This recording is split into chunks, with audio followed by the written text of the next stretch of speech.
Well, Terry Tanaka, I can't get into details right now.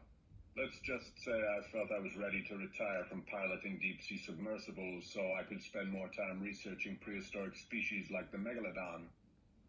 Jonas collected his notes. Now, if there are no other questions, Dr. Taylor? A balding man with tiny wire-rimmed glasses stood in the third row. He had bushy elfin eyebrows and a tight grin on his face. Please, sir, one last question, if I may. As you mentioned, the two manned expeditions into the Mariana Trench occurred in 1960, but, Professor, isn't it true that there have been more recent descents into the Challenger Deep? Jonas stared at the man. I'm sorry? Come now, Professor. You made several dives there yourself. Jonas was silent. The audience began to murmur. Back in 1989, Professor, while you were doing work for the Navy. I'm not sure I understand. Jonas glanced at his wife. You are Professor Jonas Taylor, aren't you? The man smiled smugly as the audience broke into light laughter. Look, I'm sorry. I really must be leaving now. I have another engagement. Thank you all for attending. A smattering of applause trickled out amid murmurs from the crowd as Jonas Taylor stepped down from the podium. He was quickly approached by students with questions, scientists with theories of their own. Jonas shook as many hands as he could, apologizing for having to run. The ponytailed man in the tuxedo squeezed his head through the swarming crowd. Hey, Jonas, the car is parked outside. Maggie says we need to leave now. Jonas nodded, finished signing a book for an admiring student, then hurried to the exit at the back of the auditorium where his wife, Maggie, was waiting impatiently. As he reached the door, he caught a glimpse of Terry Tanaka, looking at him from behind the moving crowd. Her eyes seemed to burn into his as she mouthed the words, "We need to talk." Jonas held up his watch and shrugged. He had had enough of the verbal assaults for one night. As if in response, his wife yelled through the exit door, "Jonas, let's go." They drove along the Coronado Peninsula in Bud Harris's limousine. Maggie stared coldly at Jonas. This is the biggest night of my career, and I had to practically drag you out of that lecture hall. Maggie, this was my first time back on the lecture circuit in over 2 years, and you come prancing down the aisle. Hey, whoa, guys. Bud held his hands up. Let's all just calm down a second. Maggie wasn't through. I've waited years for this opportunity, worked my ass off while I watched you flush your career down the toilet. Now it's my turn. And if you don't want to be here, that's fine by me. You can wait in the fucking limo. Bud will escort me tonight, won't you? Keep me out of this, said Bud. Maggie frowned and looked out the window. Tension hung in the air. After a few long minutes, Bud broke the silence. Henderson thinks you're a shoo-in. This really could be the turning point in your career, Maggie, assuming you'll win. Maggie turned to face him, managing to avoid looking at her husband. I'll win, she said defiantly. I know I'll win.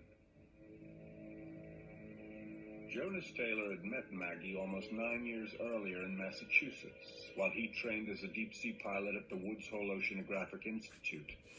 Maggie had been in her senior year at Boston University, majoring in journalism. The petite blonde had at one time vigorously pursued a modeling career, but lacked the required height. She had reset her sights on making it as a broadcast journalist. Maggie had read about Jonas Taylor and his adventures in the Alvin submersible and thought he would be a good subject for the university paper. She knew he was a bit of a celebrity in his own right, and thought him handsome. Jonas Taylor was amazed that anyone like Maggie would be interested in deep-sea diving, or in him for that matter. His career had left him little time for a social life, and when the beautiful blonde seemed interested, Jonas jumped at the opportunity. They'd begun dating almost immediately. Maggie was impressed by the influence Jonas had among his colleagues in the field, and loved the excitement and adventure associated with ocean exploration. 10 months later, they married and moved to California, where Jonas was contracted to work in conjunction with the U.S. Navy. Maggie loved California. In no time, she became addicted to the celebrity life and longed for her own career in the media. With her husband's help, she knew she could break into the business. And then, disaster. Jonas had been piloting a new deep-sea submersible on a top-secret Navy expedition into the Mariana Trench. On his third dive into the abyss, he had panicked, surfacing the sub too quickly to decompress properly. 2 crewmen had died, and Jonas had been blamed for the accident. The official report had called it aberrations of the deep, and the accident destroyed Jonas's reputation as a reliable aquanaut. It would be his last expedition in a submersible. Maggie quickly realized that her ticket to stardom was in serious jeopardy. No longer able to cope with the stresses of deep-sea diving, Jonas became consumed with paleontology, writing books, studying prehistoric marine creatures. His income dwindled quickly, changing the lifestyle Maggie had grown accustomed to. She found herself part-time work as a freelance writer for a few local magazines, but it was all dead-end work. Her dreams of becoming a celebrity seemed over, her life suddenly unbearably boring. Then Jonas introduced her to his former college roommate, Bud Harris. Maggie was always looking for stories, and she and Jonas both thought Bud's shipping business would make an interesting article. Maggie spent a month trailing Bud around the harbor, with trips to his dock facilities in Long Beach, San Francisco, and Honolulu.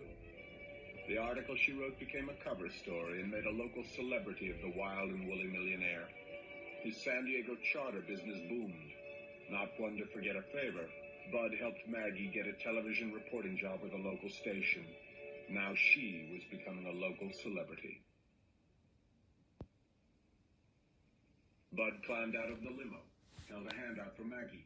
They passed through the main entrance to the famous Hotel del Coronado, beneath a gold banner welcoming the 15th annual San Diego Media Awards. Jonas recognized a few television people in the crowd, provincial stars from the local news. Harold Ray, the 54-year-old co-anchor of Channel 9 Action News at 10, smiled broadly as he said hello to Maggie. "You just may take home the Eagle tonight, Maggie." "What makes you think so?" "I'm married to one of the judges," Harold said, laughing. Eyeing Bud's ponytail, he asked, "Is this young man your husband?" "He's my executive producer," Maggie said, smiling. She glanced at Jonas. "This is my husband." "Jonas Taylor. Glad to meet you, Mr. Ray." "Professor Jonas Taylor?"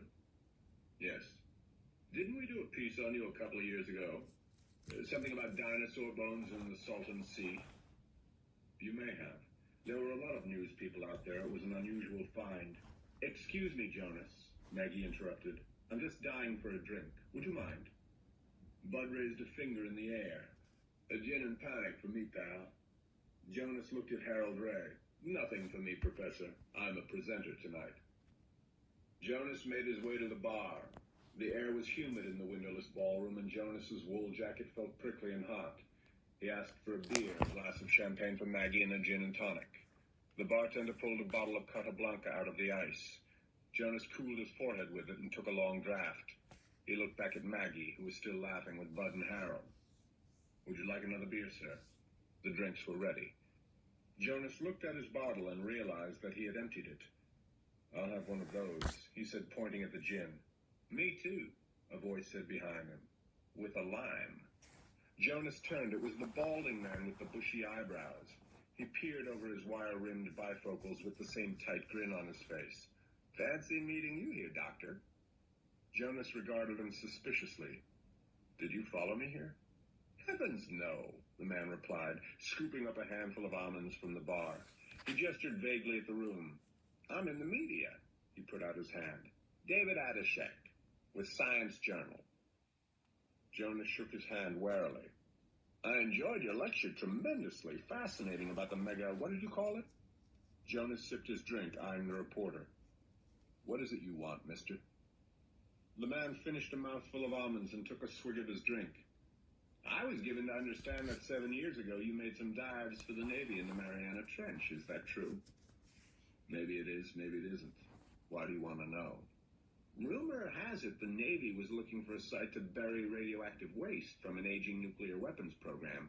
That's a story I think my editors would have a great deal of interest in." Jonas was stunned. "Who told you this?" "Well, no one told me exactly. Who was it?" "I'm sorry, Professor. I don't reveal my sources." Jonas slowly shook his head and looked at the man. I've got nothing to tell you. Now you'll have to excuse me. It looks like they've begun serving dinner. He turned, walking back toward his table. From the other side of the room, a pair of dark Asian eyes followed Jonas Taylor as he made his way across the ballroom, watching as he took a seat next to the blonde. 4 hours and 6 drinks later, Jonas stared at the golden eagle now perched on the white tablecloth, a TV camera clutched in its claws. Maggie's whale film had beat out a Discovery Channel project on the Farallon Islands and a Greenpeace documentary on the Japanese whaling industry. Maggie's acceptance speech had been largely a passionate save the whales plea. Her concern for the cetacean's fate had inspired her to make the film, she'd said. Jonas had wondered if he was the only one in the room who didn't believe a word she was saying. They were all dancing now. Maggie had taken Bud's hand and led him onto the floor, knowing Jonas wouldn't object. How could he? He didn't like to dance. Jonas got up and walked to the bar. Harold Ray was there, picking up a bottle of wine and a pair of glasses. So how was Baja, Professor? Jonas momentarily wondered if Ray was drunk. Excuse me? The cruise. What cruise? He handed his glass to the bartender, nodded for a refill. Ray laughed. I told her 3 days was no vacation. Look at you. You've already forgotten. Oh, you mean last week? Then it hit him. The trip to San Francisco. The tan. I'm afraid I didn't enjoy it as much as Maggie did. Jonas stared for a long moment at the glass in his hand, then scanned the dance floor for Maggie. The lights were low and couples were dancing close. He located Maggie and Bud clinging together like a pair of drunks. Bud's hands were caressing her back, working their way down. Jonas watched as Maggie absent-mindedly repositioned Bud's hands to her buttocks. Jonas slammed his drink down, then made his way awkwardly across the dance floor. They were still holding each other, lost to the world, their eyes dreamily closed. Jonas tapped Bud on the shoulder. He and Maggie stopped dancing and turned to Jonas. Bud stared at his friend, a look of apprehension coming over him. Jonas? Jonas let loose with a hard right to Bud's jaw. Several women screamed as Bud crashed into another couple and went sprawling to the floor. The band stopped playing. Keep your hands off my wife's ass. Maggie looked aghast at Jonas. Are you crazy? Jonas rubbed his knuckles. Do me a favor, Maggie. Next time you take a cruise to Cabo, don't come back. He turned and left the dance floor, the alcohol spinning the room as he strode toward the exit.